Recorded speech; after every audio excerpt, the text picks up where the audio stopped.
everybody. So our lecture, this lecture series, just so everyone knows, will run for 5 weeks with a break on October 12th, and I will make reminders as we near the week of the 12th. Our speaker for the fall 2018 series is Josh Rose, Art History and Art Appreciation faculty at Brookhaven College. Josh received his MA in Art History from the University of North Texas with his thesis, When Reality Was Surreal, Lee Miller's World War II Correspondence for Vogue. He also received his BFA in Studio Art in 1997 from the Texas State University in San Marcos. Prior to his work at Dallas County Colleges, Josh served in various capacities at the Dallas Museum of Art, most recently as a manager of docent and teacher programs.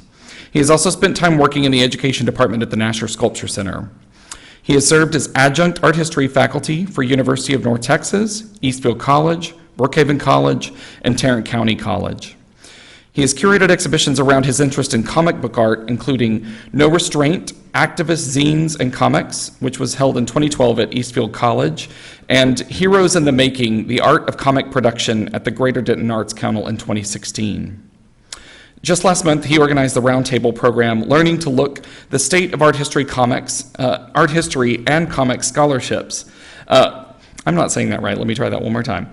Learning to Look, the State of Art History and Comics Scholarship from the Comic Studies Society Conference, which was held at the University of Illinois at Urbana-Champaign.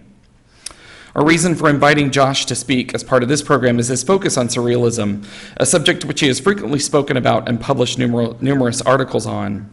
Since the announcement of our acquisition of the Dali painting L'Homme Poisson for the Meadows in 2016, we have had a few opportunities to have Josh here to speak for the docent program and for gallery talks.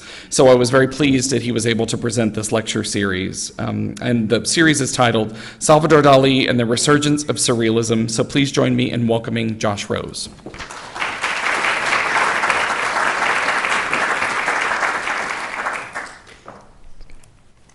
Turn on my mic there. Hello. How are y'all doing today? Excellent. Can you hear me? Yes. Great. Okay. So one moment here while I set up. That didn't work. All right, hang on. No. It's my computer. Yeah. Here, I just have to do this again. Yeah, 1 second. It just likes me to do everything twice. Okay. There we go. Thank you all for having me, and I would just like to also thank Scott Winterow for inviting me to do this lecture series. I'm incredibly excited to be here. Over the course of the next 5 lectures, we're going to be exploring Dali, but I realized before we had to kind of back up and take a 1,000-foot view. So today, as you can tell by the title of my lecture, we're really just going to explore what surrealism is. And in particular, I'm doing this because in his 1942 autobiography, The Secret Life of Salvador Dalí, the surrealist artist opens the 11th chapter titled My Battle with a list of contrasting things he is for and against. Just to list several, we have against the collective, for the individual, against politics, for metaphysics, against abstraction, for the concrete, against savage objects, for ultra-civilized 1900 objects. Now, granted, there's more than just what I'm showing you here, and I've handpicked these, but the reason I have is because, taken without context, this list seems rather arbitrary and idiosyncratic, but interpreted from the perspective of when he wrote it, and by this point, his break with much of the orthodox surrealist group, these lines set up much of the remainder of his book. Clearly, he no longer cares to be part of the collective, the group of surrealist action, which at that time which at the time he entered the movement in 1929, was continuing to struggle with rectifying their cultural and artistic aspirations with political action. And I'll end today by sort of referencing what that was and how that came to be. Moreover, Dalí used his book to promote his own brand of visual surrealism, which he goes to great lengths to emphasize his love, as we see here, of traditional art over modernism, including his lack of interest in borrowing from non-Western traditions like African sculpture as a source of inspiration. At the point in the book that he writes this, he's clearly setting up some ideas about where he stands at this critical juncture. He was writing the book between 1940 and 1941. It is published in 1942. And he's setting up what he is for and against partly as a way to identify his own unique brand of surrealism. Now, clearly, Dali was taking to task the Surrealist movement and many of its practices and principles, but why? That is one of the questions I want to explore over the course of this 5-part lecture series. When Dali joins the movement in 1929, he is a breath of fresh air, reinvigorating a movement that had become increasingly burdened by its revolutionary aspirations, with a focus on psychological interpretation and individual neuroses. That's what Dali brings to it. Yet, by 1939, Dali had been formally renounced by the group, and André Breton, the leader of Surrealism, would even take to referring to Dali by the anagram of Vita dollars, slyly hinting at Dali's true interests, money, as much as Breton's own jealousy that Dali was, as we see here in this Time magazine article cover, increasingly becoming the face of Surrealism, particularly outside of France. So, again, over the course of the next 5 lectures, I want to explore how we got to this point by examining Dali's life and development, the way Dali and Bunel entered the Paris Surrealist group in 1929 with the premiere of their Surrealist film, Un Chien Andalou, an Andalusian dog, how Dali adapted and transformed Surrealist interests and principles into practice with his paintings and beyond into other media. And we'll conclude by returning to this moment in time as Dali separates himself and is expunged from the official Surrealist group. And now he uses the opportunity to brand himself the truest Surrealist, even stating at one point, quote, "The only difference between me and the Surrealists is that I am a Surrealist." Very Dali. So, with that in mind, let's consider a few things. The period of roughly 1929 to 1939 perfectly frames Dali's direct involvement with the members of the Surrealist movement. But before we can discuss how his own unique approach and application of Surrealist principles, again, helps revitalize the movement, we must first understand the broader context and ideology of the Surrealist movement itself. In many ways, the general perception we have today of Surrealism is informed by Dali and his work. Let's just think about that for a moment, right?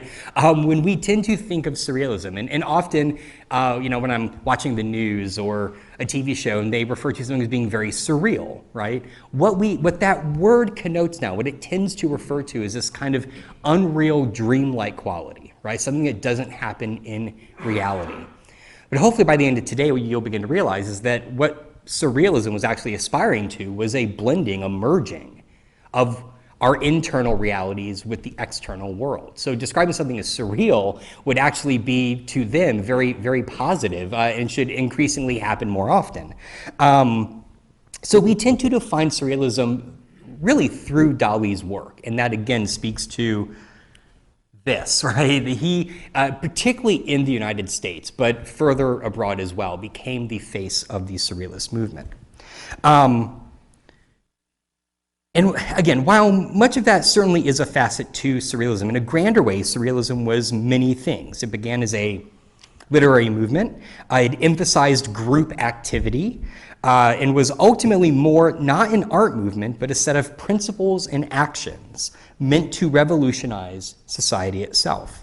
Above all, Surrealism was meant to be lived and experienced, and the art we associate with it is in many ways a byproduct of this activity. In Happier Times, 1930, this is a great photograph of the tiny portion of the Surrealist group. Just to point out some people we'll talk about and see again. Here on the far left is Tristan Tzara. Here is Paul Éluard. This is André Breton, the so-called Pope of Surrealism, the leader. This is Jean Arp, the artist. Here, of course, is little baby Salvador Dalí, right? This is right when he's becoming very involved with the group. Here is the artist Yves Tanguy. Here is Max Ernst. This is the sort of writer, René Crevel, and then over here is Man Ray, the artist and photographer himself. So the origins of Surrealism extend back to the First World War, when an aspiring poet and begrudgingly a French medical student named André Breton was assisting at a neuropsychiatric clinic treating soldiers wounded and traumatized in battle. It was while working at the Saint Dizier clinic that he was first exposed to the psychiatric research of Jean-Martin Charcot, dubbed the Napoleon of neuroses, as well as other French psychiatric writings, many of which at this time were referencing the groundbreaking work by Sigmund Freud. That's important because Freud's writings would not start to be translated into French until 1921, and this is around 1916. So really the only way that a French thinker would be able to understand Freud's works is going to be kind of filtered through these essays and other French writers and psychiatric practitioners. Breton's duties included interviewing patients, and he found the way they described the terrifying images they witnessed and their emotional responses to them. To Breton's chagrin, he's an aspiring poet, and he's interviewing these patients, and the way that they're describing the horrors that they saw, he felt was way better than any poetry he had ever written. He claimed to friends, they're better poets than we are. Now, notice, that is a very, very kind of cynical, self-serving point of view, right? What that tells you is he's not interested in helping these patients. He's not interested in, making their lives any easier. He is interested in, or at least certainly fascinated by the way that their experiences turn them, could be funneled into creative pursuits. Such kind of radical reformatting of psychological ideas did not end here, as suggested by this image. So here's Breton during this time period, around 1916. Just to point out how this idea of kind of subverting, rewriting, reformatting psychiatric ideas does not go away. This is a page from the first Surrealist journal, Revolution Surrealist. This is from 1928, where Breton and his colleague Louis Aragon wrote an essay called The 50th Anniversary of Hysteria, and illustrated that with photographs from case files of hysterical patients. And the point of writing this essay was they were essentially pointing out that hysteria shouldn't be seen as an affliction. It should be seen as a liberating way of thinking. as a way of becoming the sort of person that Surrealism was aspiring to be. And this is definitely, impacted by including these photographs where in almost all of them, the patient doesn't seem to be upset. She's smiling, she's ecstatic, she's striking poses to a certain degree. It's, they're trying to make a point that people in the psychiatric community would have been horrified by at this time. One patient that Breton interviews during the war fascinated him. And he was fascinated enough that he wrote about it in a 1918 essay simply titled Subject. And here is the passage that I want to focus on. He was a young, well-educated man who, in the front lines, had aroused the concern of his superior officers by a recklessness carried to extremes. Standing on the parapet in the midst of bombardments, he conducted the grenades flying by with his finger. His explanations for the doctors was as simple as could be. He had never been wounded, but to him, the supposed war was only a simulacrum. The make-believe shells could do no harm. The apparent injuries on his fellow soldiers were only makeup. Yeah, Breton was really, really taken with this. And again, while this officer was likely suffering from what was then dubbed shell shock and what today would most likely fall into the category of PTSD, the critical aspect was the patient's ability to exist in two realities simultaneously. This is what, and Breton doesn't say this explicitly at this point, but as we're going to see, this becomes sort of kind of the founding idea of Surrealism. This soldier overlaid the external reality that all the people fighting the war experienced, the death, the destruction, the bombardments. But he overlaid that with an internal reality that his mind had constructed to make sense of all of it. And that sense was the fact that it was all fake. It was his coping mechanism. I'm not a psychologist. And this sounds like armchair psychology, and I'm not attempting to do that. But this is how Breton definitely felt this was key and critical. What he saw was basically two realities weren't fighting each other, but were seamlessly blending. And that is something that Breton was becoming increasingly fascinated by.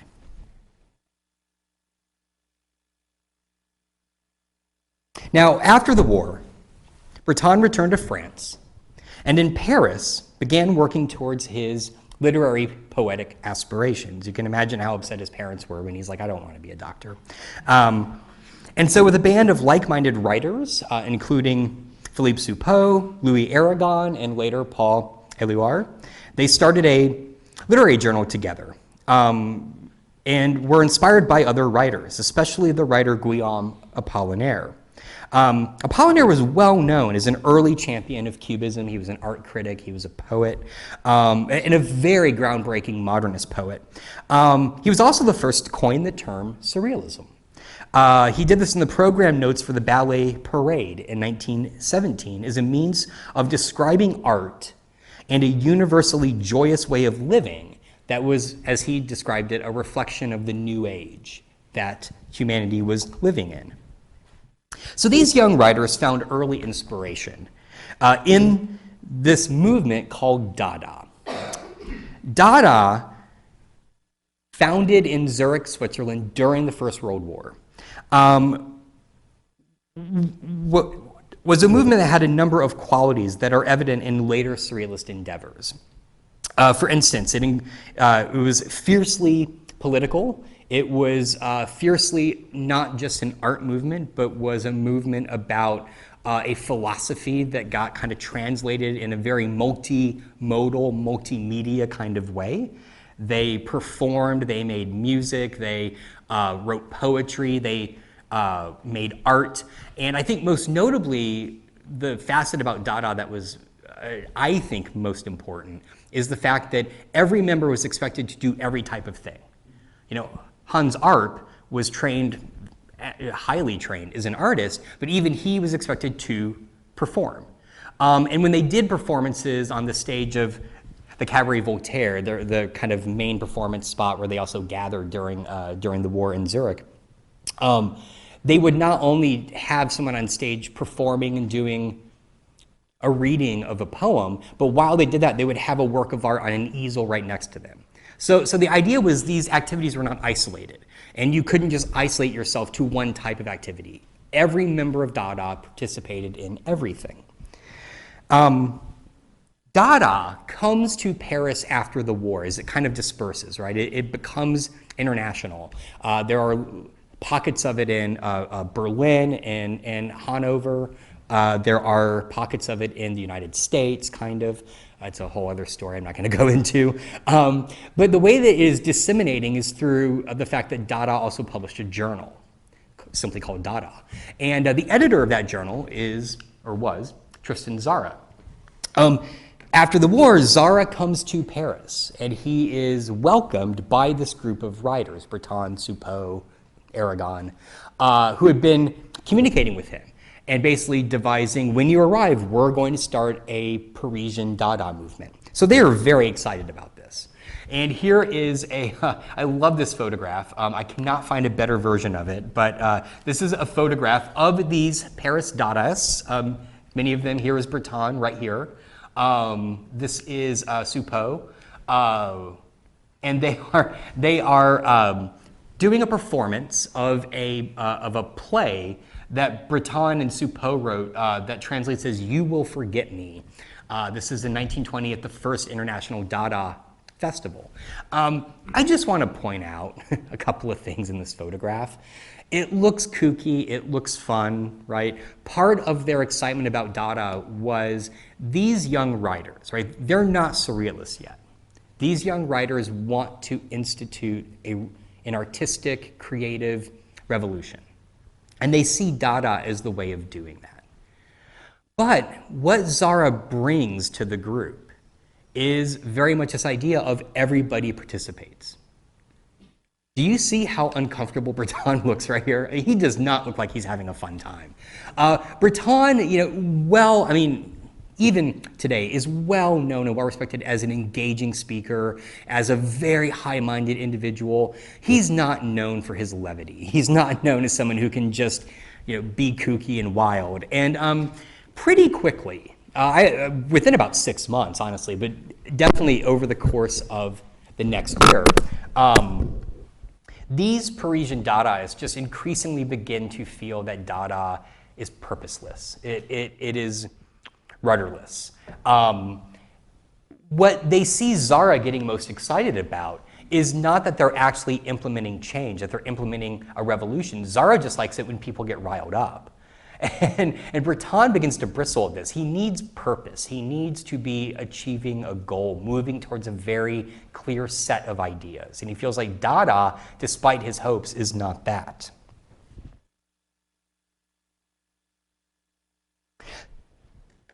So in the wake of their kind of moving away from Dada, in the wake of feeling like it's not the activity that they most hoped it would be, Breton and this group of friends, that is kind of growing as well, begin to turn to other practices. And in reality, what is also partly happening with Dada is that Breton wants to be the leader, and Zara is seen as the leader, and there's a little bit of butting heads there. And so to some degree, Breton turns to things that not only he feels are more purposeful, but also that he can direct. One of these is critically important, and it is something that actually had occurred back in 1919. In 1919, he and Suppot had begun an activity, they describe it as they discovered it. But the activity is something that had existed back in the late 19th century, and that is automatism, automatic writing. Oh, sorry. Automatic writing was something that had been around for quite some time. Certainly was a component of late 19th century spiritualism and seances. When a medium would kind of go into a trance and be speaking or be the vessel from some other spirit, sometimes that was verbal and sometimes that was actually just written down. Breton and Suppot, the way they described it, basically rediscovered this process. But for them, they're not interested in the spiritualism of it. They're not interested in the mediumistic aspects of it. They see it as a new form of poetry.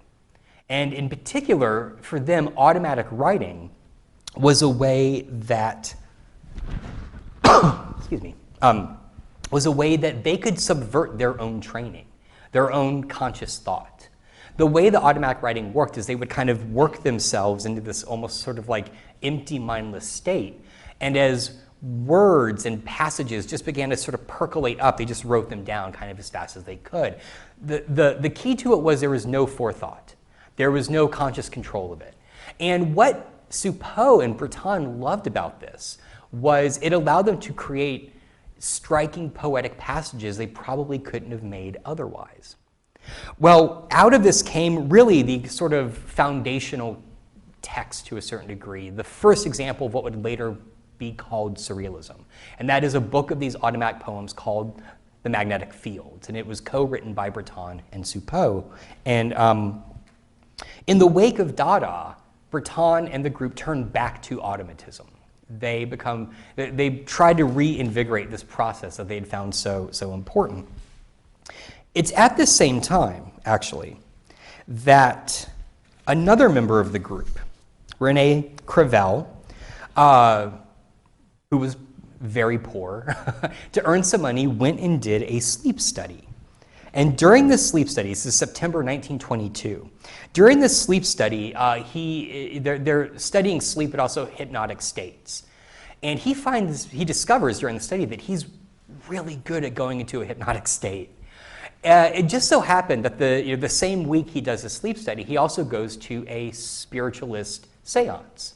And during the seance, he has a very similar experience. So he goes back to his friends, Breton, Soupeau, Aragon, Éluard, and others, and he recommends, hey, let's hold a seance together. And they're like, okay, sure, Crevel, let's do it. And during this attempt, he goes into what they dub a waking trance state, meaning that he appears to be asleep, but he's communicating with them. He can speak to them, he can respond to their questions. Later in life, Crevel wrote a description of these types of trance sessions. Quote, one evening, we are holding hands around a table at Éluard's. I am afraid I shan't succeed. So then, in order to do something, I utter the sentence of which I have failed to rid myself the whole day long. The words are weighted. They bear me away. My head bangs on the wood. I no longer exist. On waking, I am told what I have said. Now, there's still some debate about actually how all this was happening, but definitely what comes out of it is that the group, and Breton in particular, are immediately fascinated by this. Because to them, witnessing it in person, it does not seem like there's any way that he could have just come up with this stuff on the spot. He's speaking so rapidly that, with these just startling phrases and passages that they're sort of awed by it. Notice what these trance sessions basically suggest is a verbal form of automatic writing, right? It is this kind of tapping into something that is beyond consciousness, beyond forethought. Now, every member of the group experimented with these trance sessions, with entering this waking trance state. But Crevel and another writer, Robert Desnos, right here, sleeping during a trance state, they proved to be the most adept at it. What the others, again, found fascinating were the enigmatic revelations, surprising textual juxtapositions that emerged while one of them was in these trance states. Moreover, these practices extended beyond poetry. They began to foretell the future. They began to have sort of predictions. And this could get a little complicated and a little frightening. There were moments where, as they were responding to questions with other people at the table, someone asked, what will happen to so-and-so in 5 years? And the person in the trance state supposedly claimed, oh, he'll be hit by a car. And at that point, the person he's talking about is, oh wow, I don't want to be hit by a car. So there's this tension that begins to emerge, and that tension may have come about by another aspect to this. Notice we've been talking a lot about group activity, and that is because that is something that Breton fostered. He liked to have this kind of group energy occurring. Historian Jack Spector has argued that these trance sessions were likely also about group dynamic and seeking Breton's approval, especially in the competitive way it was handled between Crevel and Desnos, and how it allowed other members to reveal opinions or divulge secrets about the rest without reprisal. I mean, put yourself in their shoes, right? You're going into a trance state and you know something about someone. You can suddenly blurt it out and then wake up and be like, oh, I didn't know I said that. So it began to actually foster this very tense group dynamic to where within just a few months, Breton had to call the whole thing off because it was just getting a little too intense, and it didn't help. They always did it usually at his house, and they would stay till 3, 4 in the morning, and sometimes he and his wife just wanted to go to bed. So, but one aspect to this, different historians refer to this time period differently. Usually the period between about late 1921 up to the end of 1923 is referred to either as the period of trances or the period of sleep. One of the key aspects here is that for these surrealists, these proto-surrealists, they don't care about the spiritualist, more occult trappings of these practices, be it automatic writing, be it these trances. They think of it as, almost through psychological terms, as something that is deeply scientific. and experimental. And that's why I bring in this photograph from later. This is from around 1924, really after these trance sessions have ended. But here are the Surrealists gathered around. Here is Desnos again, showing them the results of his writing while in this trance state. I love the look on Breton's face, right? But also note, this is Simone Breton, that is André Breton's wife, and she unfortunately is serving as secretary. But I bring it in because she is, note, stenographically recording, documenting this, right? This isn't about reaching into some other spirit world. It is about how can we tap into ourselves, our own psyches, in unique, unsettling, unexpected ways. Now, the waking trances, the dream recitations, automatic writing, these all relate also to the group's pre-existing awareness, as I've already discussed, of emerging psychological models and practices, enhanced by Breton's knowledge of Charcot and Freud. Freud's theories in particular were revelatory to this nascent surrealist group because of his emphasis on the conflict between our outward presentable self, right, the ego, against the expectations that society and societal norms place on us, the superego, and how those things butt up against our id, our internal primal desires. Now, I know probably all of you have seen this a diagram or one like it before, but I bring it in not to explain Freud to you, but to point out, notice that part of the reason they're fascinated by Freud's theories is look at how closely Freud's ideas tie into that idea of overlapping realities that Breton had experienced back in the war. You know, the idea that the way that we experience and all share this experience of the world around us is never objective, right? It is always subjective. And that is partly because of the way that we all process and interpret our experience of the world around us. So ultimately what Surrealism is trying to do is find a way to harness these forces rather than trying to, as Freud's theories point out, just explain them and ultimately cure them. And that comes to a critical difference that the Surrealists have over what Freud and Freud's followers are attempting to do.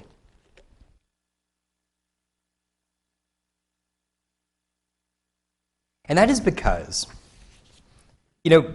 today we place a lot of importance of Freud's theories on Surrealism, and that is certainly the case.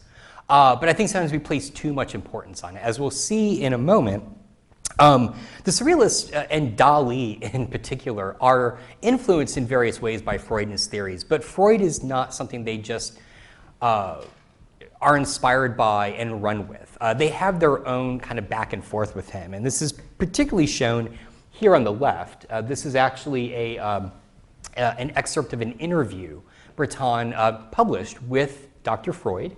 It was from the early journal that he published just before the Dada days and during the Dada days, called the Littérature.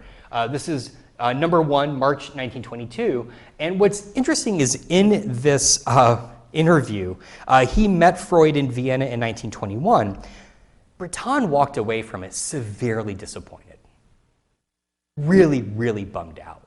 And that is because he had expected to meet Freud. He'd been writing Freud beforehand, sending him articles and writings and stuff, describing automatic text to him. And he figured he'd meet Freud, and Freud would go, a fellow brother, right? And instead, Freud's like, I am so confused by you. Like, I don't understand this.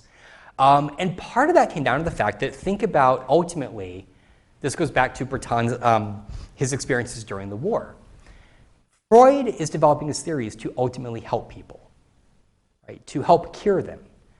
What Breton wants to do, again, is take these ideas and, if anything, increase them, ramp them up, make them more intense. And he was also a little bummed out to go to Freud, meet the doctor in his own, study. This is a photograph of Freud's study, and he just felt he was very provincial. He actually kind of criticized the art that he owned as being too traditional. Breton is just very unhappy with his experiences meeting Sigmund Freud. And again, this comes down, I think, I'm just going to back up for just a moment. This comes down to, I think, one of the key aspects between Freud's theories and the Surrealists and how they do not directly correspond. And that, I would argue, is the superego. You know, the superego in Freud's theories these are the societal norms, the expectations the society places on us that predicates what we can and cannot do. The example I always give is if I had come into this lecture, Scott had introduced me, and before I said anything, I just paused an uncomfortably long time and then started yelling expletives at all of you. You all would be rightfully shocked, right? That's because society says, hey, don't do that. And I didn't do that because I wouldn't. But you know, you are all delightful people. But because there are these demands society place on us. And in Freud's theories, that's the superego, right? It's the moral imperatives. It's the scrim of societal norms that prevents us from acting in certain ways. Freud's theories are about the fact that the superego often drives our ego, but is battling, or we're battling the superego with our id, right? Our deepest desires, the things we want to do. And that idea of sublimation Freud has, of the ways that our id-like desires percolate up and manifest themselves. For the Surrealists, that's their goal, right? They see this as an impediment, like Freud does, but for Freud, the superego is the thing that he's trying to contend with, so people can have a better ego. The Surrealists just want to chop this part of the iceberg off, right? And make the communication between these two things much smoother. That's the key difference. Breton and the Surrealists want to harness these ideas as a liberating creative force, and Freud does not understand that at all. Now, there are other aspects here as well. You know, as the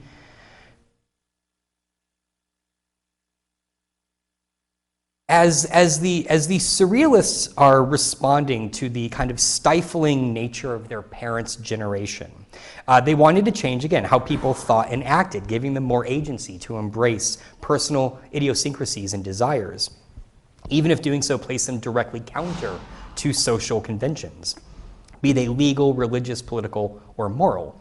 But evidence of this kind of anti-establishment attitude is even suggested by the Surrealist embrace of Freud himself. Again, Jack Spector suggests the Surrealists championed Freud, even though they had their own, you know, issues with him. And Freud, of course, was an Austrian Jew. In the aftermath of World War I, them choosing Freud over other French figures like Charcot may have been perceived as an overtly antagonistic show of support in the rather fervently anti-German and anti-Semitic French world of the early 20th century, following on the heels of World War I and, of course, the long legacy of the Dreyfus Affair. So one French psychoanalyst actually commented as late as 1924, what a shame it was that psychoanalyst was a, quote, German invention. Beyond this, though, Freud's theories for the Surrealists were one way to understand the disconnect between the personal and the public, between their inner and external realities. So that brings us now to the fall of 1924.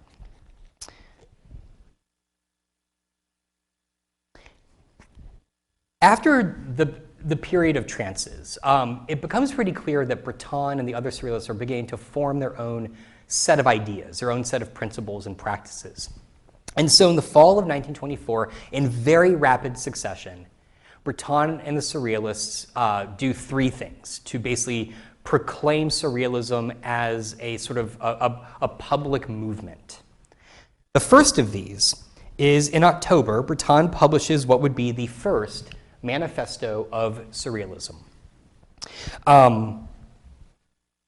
This not only sets the groundwork for what these early Surrealist principles and ideas were, it also is Breton's way of kind of claiming he is the leader, he is the visionary of this group. The second, in December, the group establishes a journal. The Surrealist Revolution is the journal. Here's the cover of it right here. Now, it's not that orange is their favorite color. I've read accounts that the reason all the colors for the journal were all orange is because when they went to the printer to get it published, they saw a stack of the orange paper sitting there. They said, let's just go with that, and so they did. And then finally, the third thing, well, let me back up. The journal is important because the journal is a way for them to very actively make public and publish and set in writing their ideas, group statements, and they recognize, as Zara had done with the Dada Journal, disseminate their ideas further. But I think the third thing they do is, I think, the most intriguing, but it's the shortest lived, and that is they establish this. This is known as the Bureau of Surrealist Research. This is the thing usually not talked about as much because it really only lasts about 8 months. But the Bureau is their public-facing office. They advertise it in the journal. It is basically about, hey, this is truly a social, cultural revolution. Come join us. Where do you come to join them? At the Bureau. So here are the Surrealists at the Bureau. You can see Breton even brought his own art that he's collecting. Here's a painting by De Chirico, who is right here looking very sad. They have a mannequin hanging from the ceiling. They have this kind of target up here as well. This is where you would come to participate and join this revolutionary movement. And that's what they intended it to be. Again, it is increasingly becoming not about writing, not about being a poet, but about changing society, changing the world. In the Manifesto, Breton does offer a traditional definition of surrealism. He also offers an encyclopedia entry, which was later printed and displayed on the wall of the Bureau. And I'm just gonna, here it is, in French. Here is the translation of it. Quote, "Surrealism is psychic automatism in its pure state, by which one proposes to express verbally, by means of the written word or in any other manner, the actual functioning of thought, dictated by thought in the absence of any control exercised by reason, exempt from any aesthetic or moral concerns."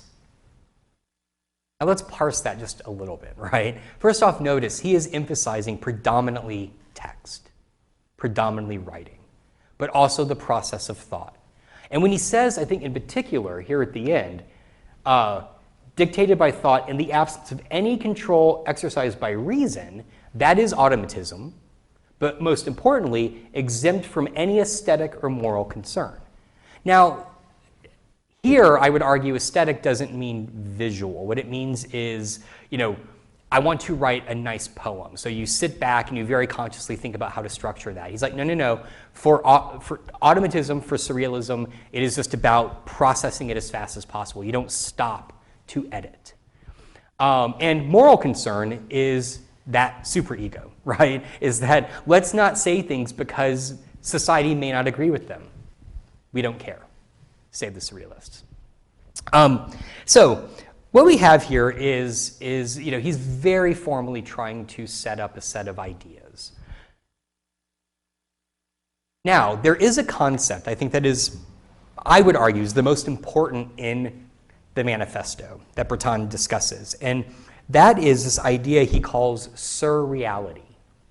And surreality to him is the resolution of dream and reality. He describes it as an absolute reality, in which both the internal reality that we create and the external realities merge and blend. And this absolute reality is, I think, the one that ultimately surrealism tends to really dedicate certain aspects of its practice to. Those moments where something that happens in our minds is manifested out in the world. And again, the example I always give, and just if you've experienced this, show your hand. Maybe one morning on your walk, you suddenly think of someone you've not thought about in 20 years. And then later that day, sure enough, you get a text message, a phone call on Facebook, they ding you, like, hey, how are you? And you're like, oh, I just thought of you earlier today, that's so weird, right? That would be a surreality. It is this moment where, and it's always weird and mysterious and inexplicable, right? It's like, how did that happen? That's the kind of thing that Breton is talking about. He's not using that example, that's mine, but that's the kind of thing he's talking about. And he's talking about that is ultimately the goal of surrealism, right? It's about, again, not just making the passage between the ego and the id smoother and faster, but it's about those things collapse in on themselves.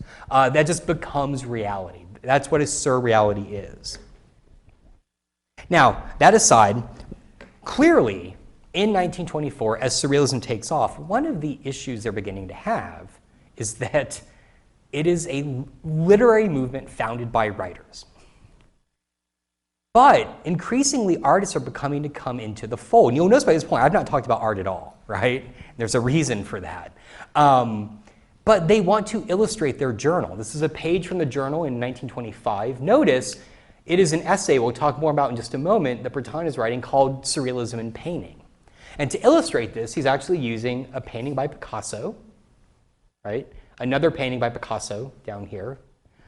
And that may seem like a weird thing, but it's because Breton is trying to talk about what Surrealist painting can be by using, to some degree, pre-existing artists. How do these factor in? And this is going to be an issue very early on. But that doesn't mean that Surrealism doesn't have an aesthetic. It does.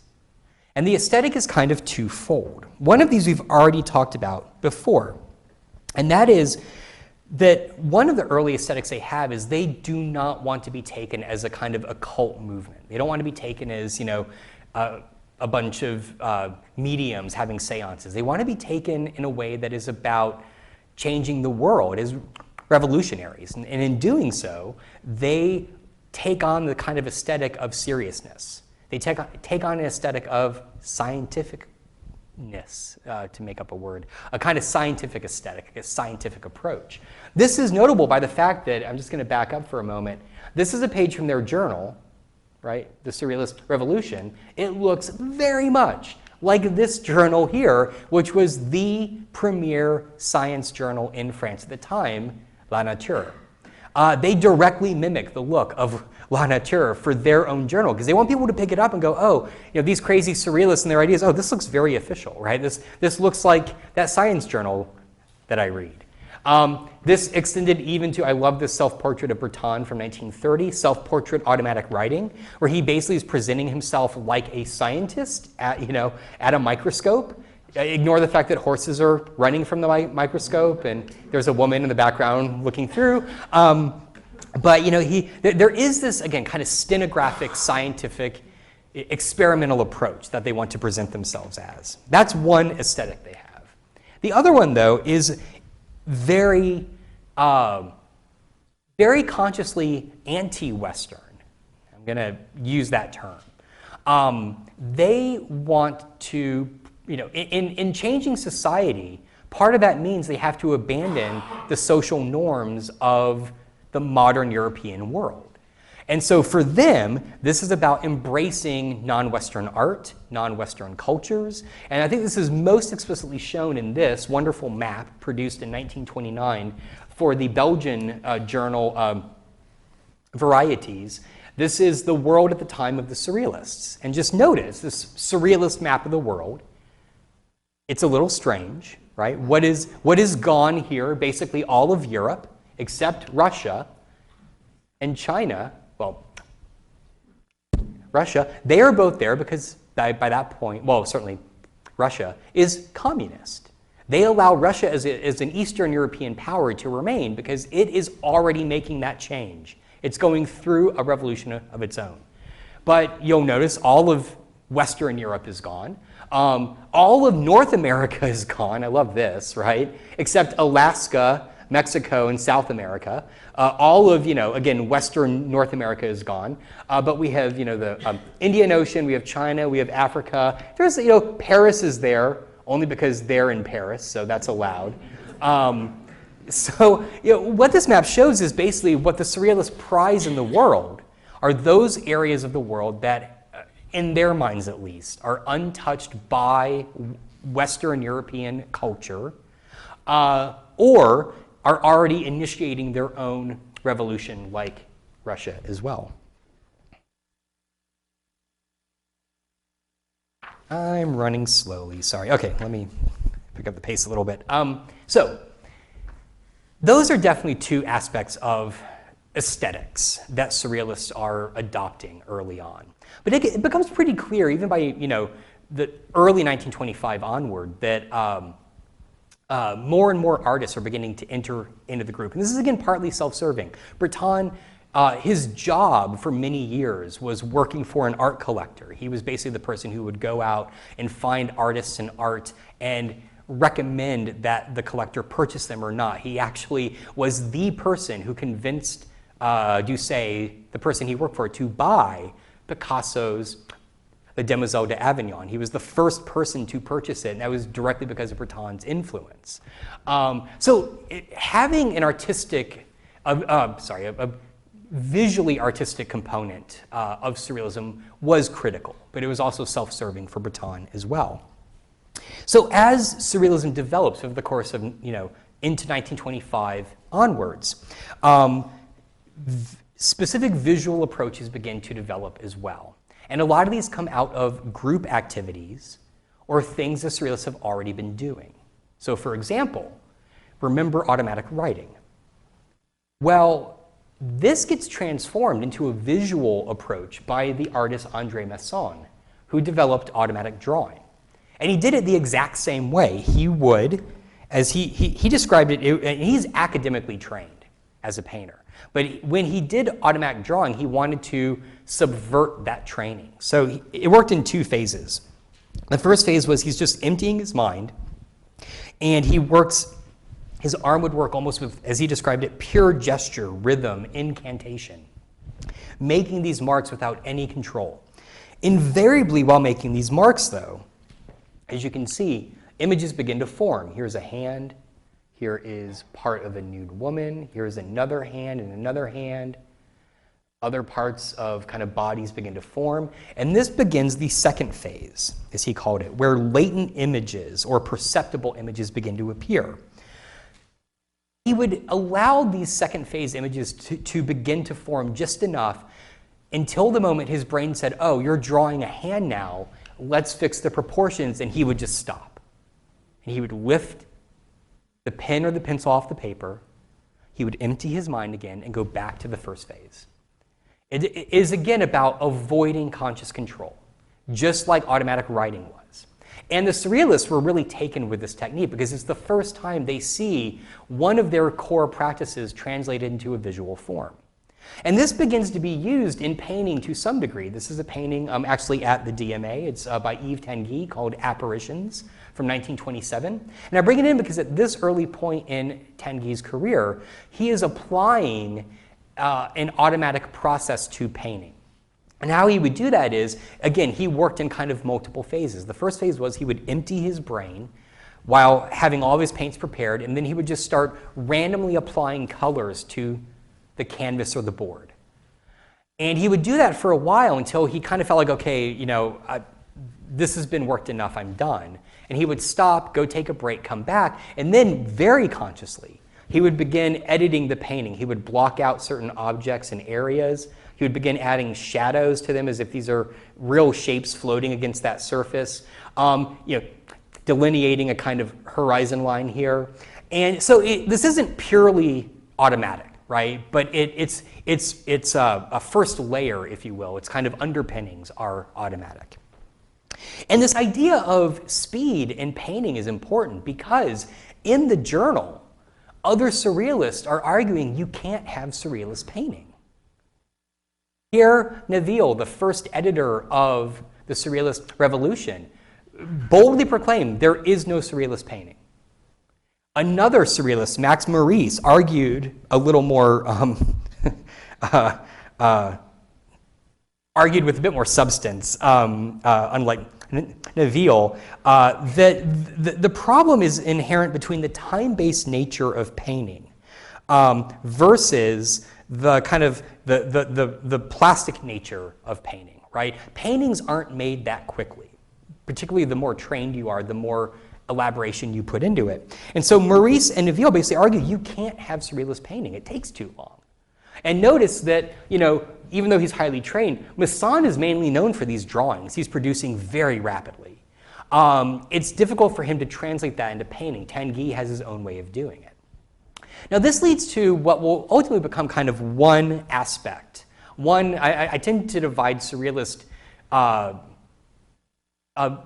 two-dimensional art into kind of two broad categories. One of these is this, which is inspired by automatism. A lot of highly abstracted, almost non-objective forms that tend to be biomorphic, that tend to, not really reflect anything we can define. That comes directly out of automatism. The second form, though, is radically different. And this comes out of another game the Surrealists produce in practice called The Exquisite Corpse. The Exquisite Corpse begins as a writing game, a parlor game in which multiple people would come up with a type of word, so a noun, a verb, an adverb, an adjective, all the types of words you need to make a syntactically correct sentence. And then they would pull each of the random words and line it up into a sentence that grammatically makes sense, but the words themselves are not aligned. And the name of the game gets its name from the fact that the first time they did it, the phrase they came up with was, "The exquisite corpse drinks the new wine." And Breton was like, "That is amazing." He's like, "That is so beautiful and poetic." And so they started to call the game The Exquisite Corpse. Now, after a couple years or so, they transform it into a drawing game, where the number of people participating, you would fold a sheet of paper into that many sections. So here we have 3 players. We have André Breton, Greta Knudsen, Valentine Hugo. And basically the first person starts on the top fold. They don't see the rest of the page, and they just draw an image. And where the fold is right here, where their lines hit the bottom of the fold, they turn over to the next blank fold and just extend 2, 3, 4 of the lines, hand only that to the next person. They don't see what they had drawn. And then they draw, based on those lines, something else here. Here's the fold. They extend a few lines down, hand that to the last person. They then draw something based on just those lines there, here at the bottom. Then they unfold and go, "Look at this crazy thing we drew." Here we have Art Deco female head, hourglass body, compass heart feet. And again, the idea here, like the writing game, is nobody would have come up with all this on their own. It has to be a group effort. Now, the other advantage to the Exquisite Corpse drawing game is you didn't need to be an artist to participate. And actually, none of these people are known as artists, right, at all. But they could still participate, because it is the group activity aspect of it. Well, no, this relies not on automatism, but much more on concrete objects we can identify that are brought together and juxtaposed. And that is this kind of second approach that develops. I tend to call it the concrete style. And it's really well represented here in this painting by René Magritte called The Central Story from 1928, where we have a painting that is not biomorphic, it's not highly abstract, it's not, it's very representational, it's painted in a way that is very, very naturalistic. But when we assemble, when we juxtapose all these objects together, a horn, a suitcase, a woman with a cloth over her face, how do we rectify all that? And in fact, Magritte saw himself as really a philosopher in images. What he wanted to generate were questions. That's what he felt his artistic goal was as a surrealist. And so we see it here, but note the parallels between these two different techniques. It is about these recognizable objects that are assembled together in a composition, and we're meant to, they don't naturally go together. It's about that juxtaposition in the same way that in the Exquisite Corpse writing game, you have these words that go together that make a sentence that grammatically makes sense, but the meaning of it seems very diffuse. Okay. Sorry, just give me like 1 more minute. So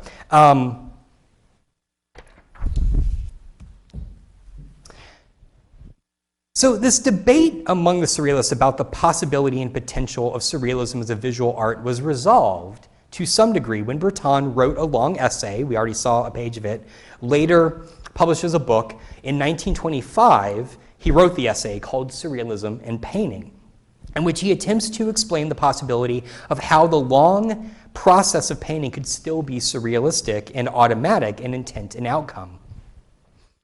Breton biographer Mark Palazzati summarizes Breton's essay well by noting, quote, "For Breton, painting, like poetry, was not a matter of visual technique, but the externalization of a purely internal model." And I would say that's important because in Other words, even if painting could not be produced at the speed of, say, automatic writing, it could become the plastic, the material residue of a surrealist artist's internal world. And that, again, is what a lot of surrealism is about. It's not an artistic movement. It's about these practices and principles and putting them into effect. That could be a performance. It could be interrupting someone's lecture.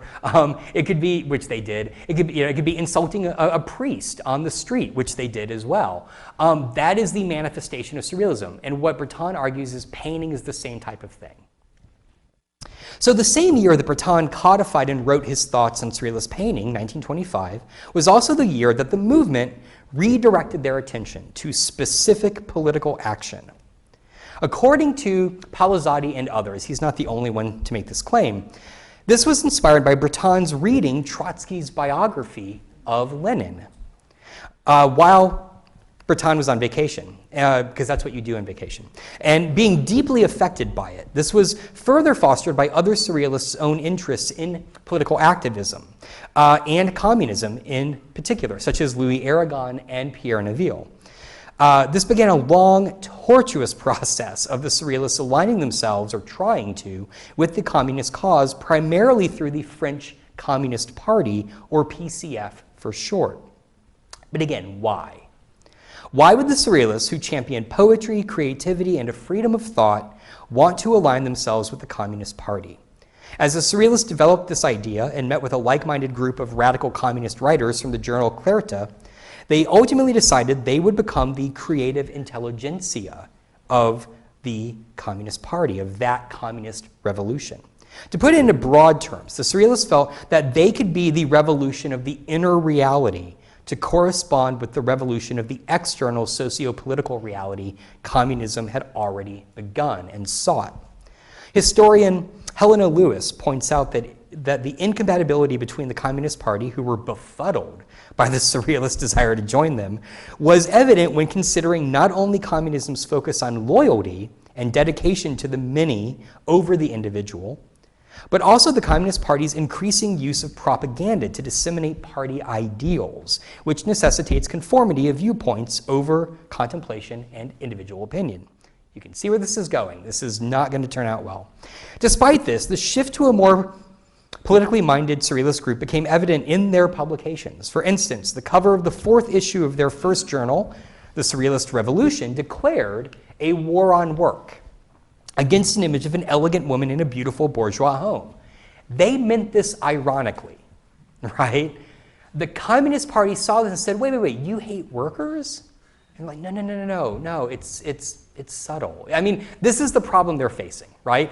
But they pressed on. Breton in particular just constantly tried to find a way to unite and rectify the communist cause with the surrealist cause. And this is most, I think, directly shown when in 1930, after they had abandoned their first journal, they end the first journal after 12 issues, they start a second journal titled Surrealism in the Service of the Revolution. So they even change it from we're having a surrealist revolution to, no, we're serving the revolution. That revolution, the communist revolution. So it's here that I kind of want to just take a breath and pause, because this, to some degree, is the situation of surrealism around 1929. And when we come back next week, what I want to do is step back again and examine Dali's early life and what leads him to this moment in time in surrealism, when it is to some degree under crisis about its direction and its future. So with that, I'm going to end there. Next week, please come back and we will learn more about Dali. Thank you.